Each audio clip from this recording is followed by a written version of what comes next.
Okay dear students, so today we are going to start the new chapter, that is average.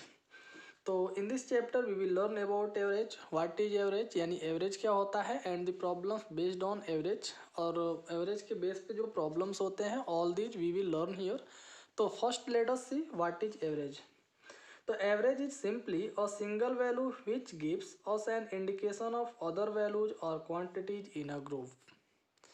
यानी average को हम simply एक ऐसा single value मानते हैं जो कि एक ग्रुप में यानी दिए गए बहुत से क्वांटिटीज में से एक ऐसा सिंगल वैल्यू जो लगभग लगभग सभी के बीच में आए। मतलब ये हम कह सकते हैं whenever you are given a group of quantities, कभी भी अगर हमारे पास ग्रुप ऑफ क्वांटिटीज दिया है यानी एक ग्रुप में बहुत से क्वांटिटीज दिए हैं, तो how can we find out a single values indicating all these values which lies among them। यानी तो हम ऐसे में उन सभी क्वांटिटीज के मध्य एक ऐसा वैल्यू फाइंड करते हैं जो लगभग सभी क्वांटिटी को इंडिकेट करता है या उसके आसपास होता है। तो एक ऐसा सिंगल वैल्यू जो दिए गए सभी क्वांटिटीज के आसपास हो या उसके मिड में आए, that is generally known as average. उसी को हम क्या बोलते हैं, एवरेज कहते हैं। तो आई होप आपको ये समझ में आया होगा व्हाट इज एवरेज। तो to find out the average यानी एवरेज फाइंड करने के लिए वी यूज दिस फॉर्मूला। तो एवरेज इक्वल टू होता है sum of values upon number of values. Sum of values का मतलब होता है whatever the number of quantities you are given, यानी जितने क्वांटिटीज दिए होते हैं उनको हम ऐड कर लेते हैं, फिर उन्हें यानी उनके सम को नंबर ऑफ वैल्यूज यानी जितने क्वांटिटीज दिए हैं नंबर ऑफ क्वांटिटी से हम दिए गए सभी क्वांटिटी के सम को डिवाइड करते हैं। तो इसके द्वारा ही हम उसका सिंगल वैल्यू या मिड वैल्यू फाइंड करते हैं जो लगभग दिए गए सभी क्वांटिटी के मिड में या उसके आसपास आता है, जिसको हम लोग एवरेज कहते हैं। तो इसको हम इस फॉर्मूले के बेस पे एवरेज कैसे फाइंड करते हैं इसको हम एग्जांपल्स के द्वारा और अधिक अच्छे से समझते हैं। तो सपोज कर लेते हैं यहाँ पे फर्स्ट एग्जांपल है find the average of even numbers. यानी आप इवन नंबर्स का एवरेज बताइए बिटवीन 1 to 15 यानी 1 से 15 के बीच में। यानी आपसे कह रहा कि 1 से लेकर के 15 के बीच में जितने भी इवन नंबर्स हैं, जितने भी इवन नंबर्स हैं हमें उन सभी इवन नंबर का एवरेज फाइंड करना है। तो सबसे पहले हमें ये देखना होगा कि 1 से लेकर के 15 के बीच में कितने इवन नंबर्स हैं। तो नंबर ऑफ इवन नंबर्स हम पहले लिख लेते हैं।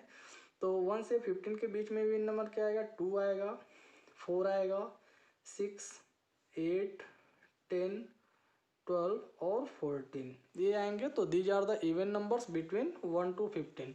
तो 1 से लेकर 15 के बीच में ये हमारा सभी इवन नंबर्स आ गया है ना। तो हमें इन्हीं सभी नंबरों का एवरेज फाइंड करने के लिए कहा गया। तो हमने आपको बताया एवरेज का फॉर्मूला होता है एवरेज इक्वल टू होता है सम ऑफ वैल्यूज, यानी जो वैल्यूज दिए हैं। तो यहाँ पे इवन नंबर कह रहा था तो इवन नंबर हमने ये फाइंड किया, तो ये इसके सभी वैल्यूज हैं। हाँ, तो हम इन सभी को ऐड कर लेंगे। तो 2 + 4 + 6 + 8 + 10 + 12 + 14 अपान हम लिखते हैं number of values. Number of values जैसा कि हमने आपको यहाँ फॉर्मूले में बताया है, नंबर ऑफ वैल्यूज का मतलब ये कितने वैल्यूज दिए हैं यानी कितने नंबर्स या कितने क्वांटिटी हैं। तो 1 2 3 4 5 6 7 क्वांटिटी जा रहा, तो अपान यहाँ 7 आ गया है ना। जब आप ऐड कर लीजिए, सभी को ऐड करने पे देखते हैं कितना आता है। तो 2 4 6 8 10 12 और 14 इन सभी क्वांटिटीज को हम ऐड कर लेंगे। तो ऐड करने पे आएगा 56। तो 56 बाई आ गया 7। तो 7 से हम अगर इसे कैंसिल कर दें तो 7 1 जा 7, 7 8 जा 56 यानी 8 आ गया।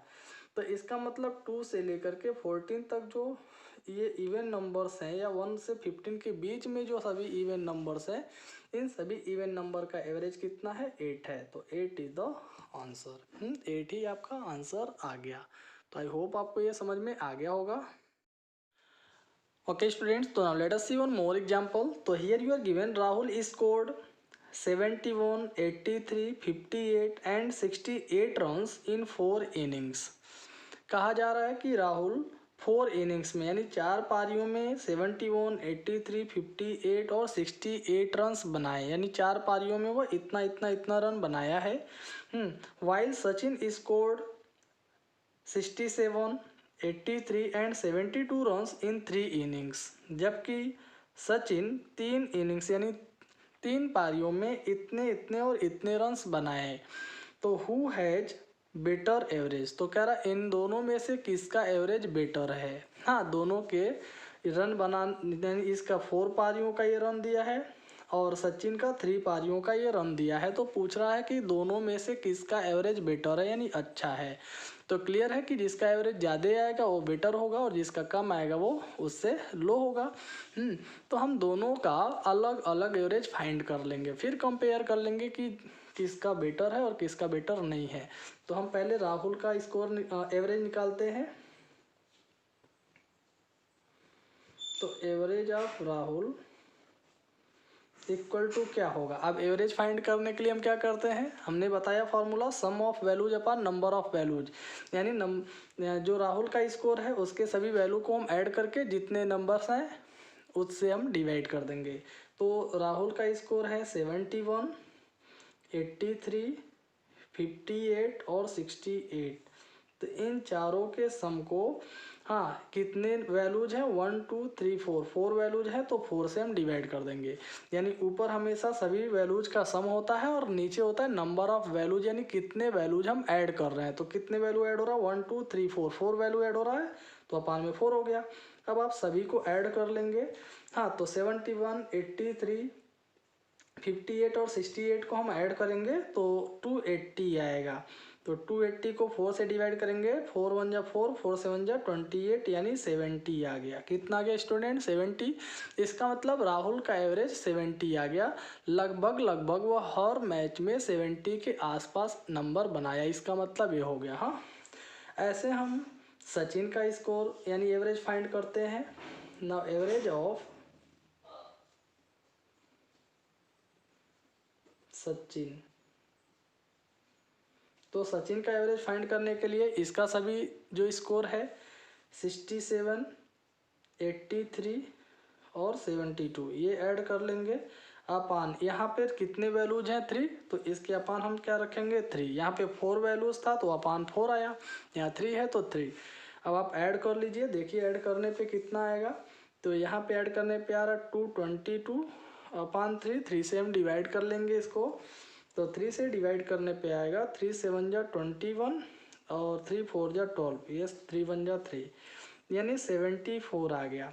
तो आपको दिख रहा है कि सचिन का एवरेज 74 आ रहा है और राहुल का एवरेज कितना आ रहा है 70 आ रहा है। इट मीन्स सचिन का स्कोर बेटर है और राहुल का स्कोर उससे कम अच्छा है। तो हम कह सकते हैं 100 या 10 सचिन हैज बेटर एवरेज, यानी सचिन का एवरेज अच्छा है। क्यों? क्योंकि इसका एवरेज अधिक आ रहा है तो इसका एवरेज बेटर मानेंगे। तो आई होप आपको ये तीनों जो दोनों क्वेश्चन हमने आपको समझाया बहुत ही अच्छे से समझ में आया होगा। तो इसी के बेस पे आपको एक्सरसाइज फर्स्ट सॉल्व करने हैं, इसमें एक ही एक्सरसाइज दिया है। तो I think you can do your self. In case of any doubt you can ask me. Thank you.